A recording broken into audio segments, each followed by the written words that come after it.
A categoria dos pesos pesados nos esportes de combate sempre foi a categoria que teve mais prestígio, pois é nela onde se encontram os homens mais temidos e intimidadores do mundo. E na nobre arte já vimos vários pugilistas aterrorizantes como Jack Dempsey, Joe Louis e Rocky Marciano, com seus poderes de nocaute sobre-humano. Muhammad Ali com seus reflexos, esquivas e mentalidade de um ser imbatível, e George Foreman, que é considerado por muitos como o boxeador mais assustador da década de 70. Mas no início dos anos 80, os pesos pesados do boxe já não tinham mais tanta visibilidade quanto antes, pois a essa altura, lendários pesos pesados como Ali, Frazier, Foreman, entre outros, já haviam se aposentado. Mas, em 1985, um fenômeno surgiu, com uma movimentação de cabeça acima da média, velocidade insana e um poder de nocaute simplesmente aterrorizante. E o nome desse fenômeno era Michael Gerard Tyson, mais conhecido como Mike Tyson. E graças a Mike Tyson, assistir uma luta de boxe peso pesado voltou a ser uma das coisas mais empolgantes de se ver no mundo dos esportes. E no vídeo de hoje, iremos ver um pouco de sua história, seu legado e do porquê ele ser considerado uma lenda não apenas do boxe, mas sim dos esportes no geral.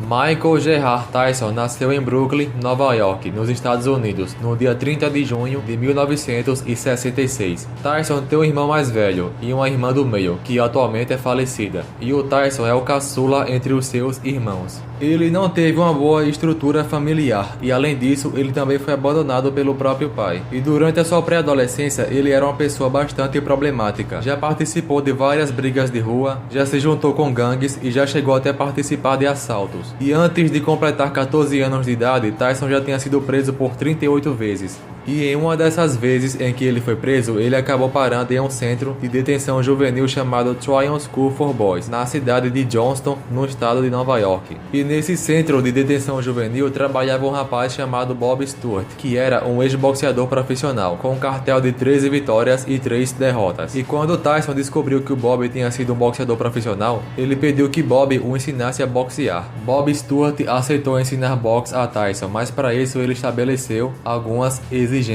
E essas exigências eram ter um comportamento melhor e conseguir feitos acadêmicos. Tyson aceitou os termos e começou a treinar boxe junto com Stewart. Stewart lembra que Tyson queria tanto ser treinado por ele que num instante ele começou a se comportar feito um cavalheiro. E o que mais chamava atenção no Tyson era o seu físico, pois com 13 anos de idade ele tinha 1,72 m e pesava 86 kg de puro músculo, e mostrava ter uma genética bem diferenciada dos demais. E o Stewart lembra também de um dia em que o Mike, ainda com 13 anos, fez o Stewart dar uma balançada com apenas um jab, e já era cristalino que aquela criança carregava um poder de nocaute sobre-humano, e que se não voltasse a fazer coisa errada, teria uma carreira brilhante no boxe. E o Bob Stewart encaminhou o pequeno Tyson para treinar com o Cus D'Amato. Cus D'Amato é considerado um dos melhores treinadores de boxe da história, e ele já tinha sido treinador do Floyd Patterson, um pugilista que foi campeão mundial na década de 60. Tyson acabou tendo uma relação super boa com o D'Amato. E em 1982, quando Tyson tinha apenas 16 anos, a sua mãe faleceu. E sendo abandonado pelo pai e sem a sua mãe que tinha morrido, o Cus, sabendo da situação em que Tyson se encontrava, trouxe o jovem Tyson para morar em sua casa e ainda assumiu a guarda dele. E pela primeira vez em sua vida, Tyson teve uma figura paterna presente. E ele mesmo disse que a sua relação com o Cus D'Amato não era uma relação de treinador e pupilo, mas sim uma relação de pai e filho. E no dia 6 de março de 1985, aos 18 anos e 249 dias de idade, Tyson fez a sua estreia no boxe profissional e venceu por nocaute no primeiro round.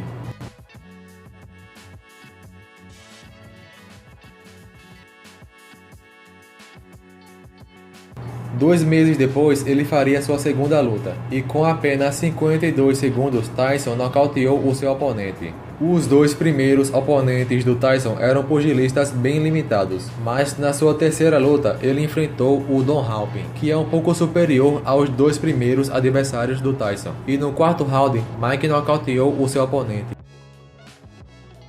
Após isso, ele seguia nocauteando todos os seus oponentes. E no dia 1º de novembro daquele ano, de 1985, Tyson nocauteou o Sterling Benjamin no primeiro round. E com apenas 19 anos, ele já contava com um cartel de 11 lutas, sendo 11 vitórias por nocaute. E o que mais chamava atenção é que a vasta maioria desses nocautes aconteciam ainda no primeiro round.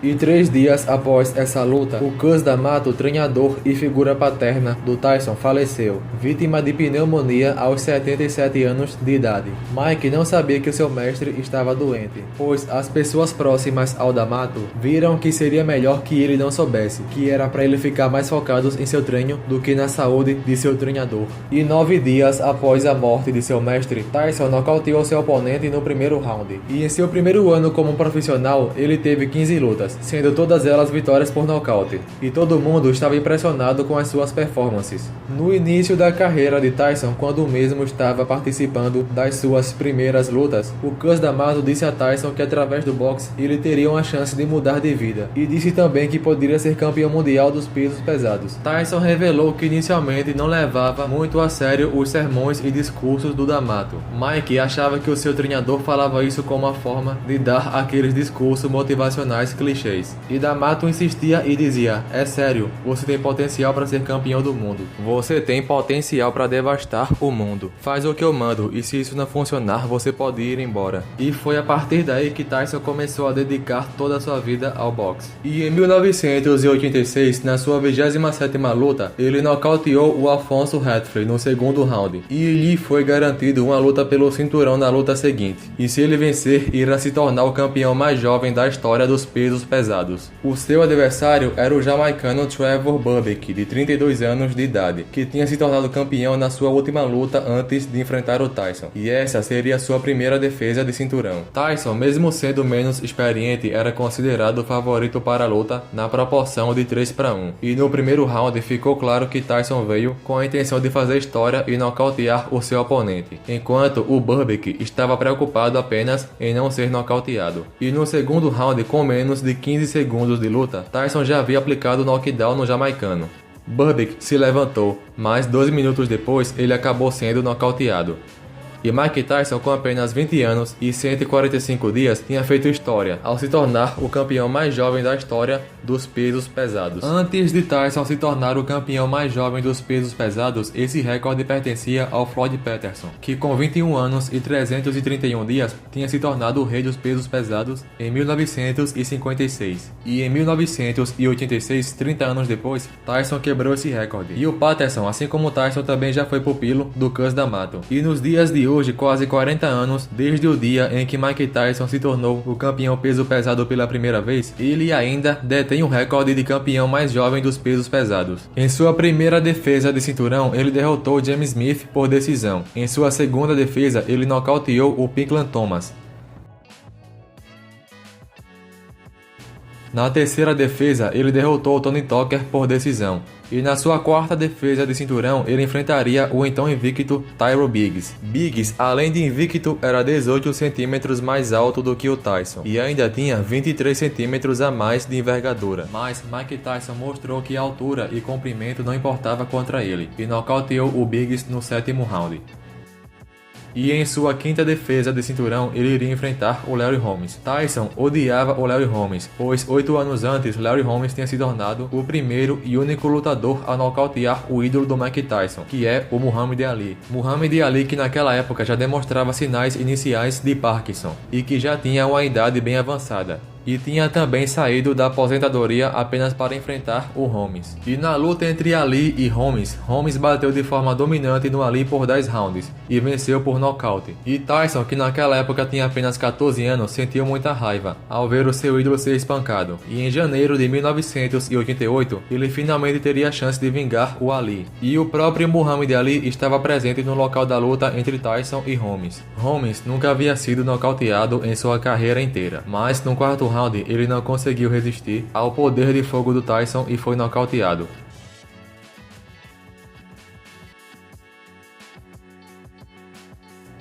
E o Mike, além de ter defendido o seu cinturão pela quinta vez consecutiva, ele tinha também acabado de vingar o seu ídolo. E poucos meses depois, ele defendeu o seu cinturão pela sexta vez, ao nocautear o Tony Tubbs no segundo round. E ainda naquele ano de 1988, no mês de junho, uma das maiores superlutas da história do boxe estava prestes a começar, pois em 1988, Michael Spinks era detentor do cinturão da The Ring, e o Tyson era o detentor dos cinturões da WBA, WBC e IBF. E assim como o Tyson, o Spinks também era invicto. E essa luta foi considerada por vários especialistas da arte nobre como a luta da década, pois não é sempre que se vê dois boxeadores invictos e campeões mundiais se enfrentando. E Spinks nunca tinha sofrido um knockdown em sua carreira, mas contra Tyson, em poucos segundos ele sofreu um knockdown pela primeira vez. E poucos segundos depois ele foi nocauteado.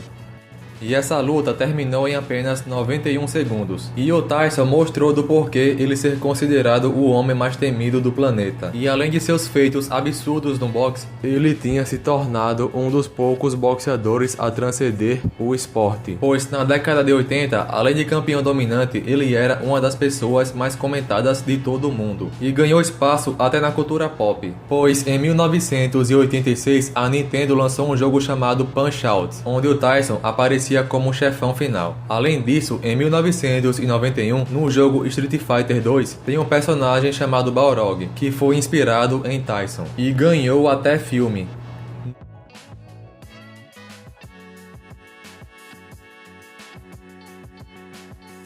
No início de 1990, Tyson já tinha 9 defesas de cinturão seguidas, mas ele acabou sofrendo uma grande injustiça, pois em sua luta contra o Buster Douglas, Tyson aplica o knockdown no Douglas. E o Douglas leva 13 segundos para se levantar. Lembrando que se passar de 10 segundos para se levantar, significa que você perdeu a luta, mas o árbitro da luta cometeu um erro gravíssimo.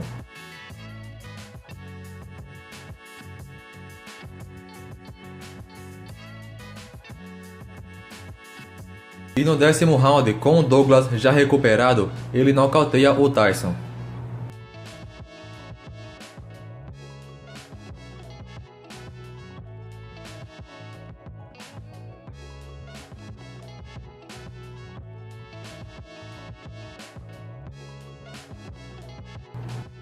A equipe técnica de Tyson tentou reverter o resultado da luta, já que o árbitro daquela luta cometeu um erro terrível, mas Tyson não teve o resultado revertido e perdeu o seu cinturão. E em 1991 ele foi preso após ser acusado de abuso pela Denise Washington. Até hoje muito se questiona sobre a veracidade das acusações, mas em 1995 ele volta a lutar, depois de 4 anos parados após estar preso. E em sua primeira luta após sair da cadeia, ele enfrentaria o seu compatriota Peter McNeely. E na luta contra o Peter McNeely, Tyson venceu por nocaute no primeiro round e mostrou que não estava enferrujado e que ainda era um forte concorrente ao título de campeão mundial dos pesos pesados.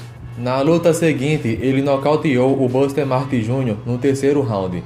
E na próxima luta de Tyson já seria uma luta pelo cinturão. O dono do cinturão na época era o inglês Frank Bruno. Frank Bruno e Mike Tyson já haviam se enfrentado 7 anos antes, quando Tyson nocauteou o britânico no 5º round. E no dia 16 de março de 1996, Tyson nocauteou o Bruno no terceiro round e se tornou campeão mundial pela segunda vez em sua carreira, aos 29 anos de idade. Após isso, ele defendeu o seu cinturão pela primeira vez ao nocautear o Bruce Seldon no primeiro round. E ainda em 1996, no mês de novembro, ele encontraria o seu maior rival, o Evander Holyfield, em uma das lutas mais aguardadas de todos os tempos. E o Tyson, pela primeira vez na sua carreira, perdeu de forma legítima, ao ser superado e nocauteado pelo Holyfield no 10º round.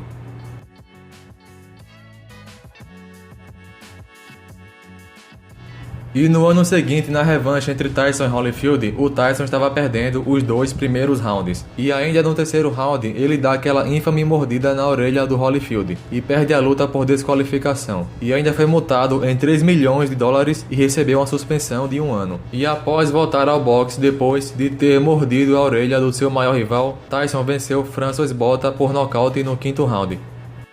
E em 2002, aos 35 anos e já fora do seu auge, ele voltou a lutar pelo cinturão. O seu adversário era o britânico Lennox Lewis, mas Tyson foi nocauteado pelo inglês no 5º round. Após isso, ele começou a colecionar algumas vitórias e algumas derrotas, e em 2005, aos 38 anos, decidiu se aposentar, e terminou sua carreira com um cartel de 50 vitórias e 6 derrotas, e 44 dessas vitórias foram por nocaute. E o período em que ele estava no auge é considerado por muitos como o momento mais empolgante da história do boxe, e inclusive a Sky Sports, em uma lista de 10 boxeadores mais intimidadores e assustadores de todos os tempos, colocou o Mike Tyson na primeira posição, já que ele nocauteava e desmaiava a maioria dos seus adversários ainda nos rounds iniciais da luta.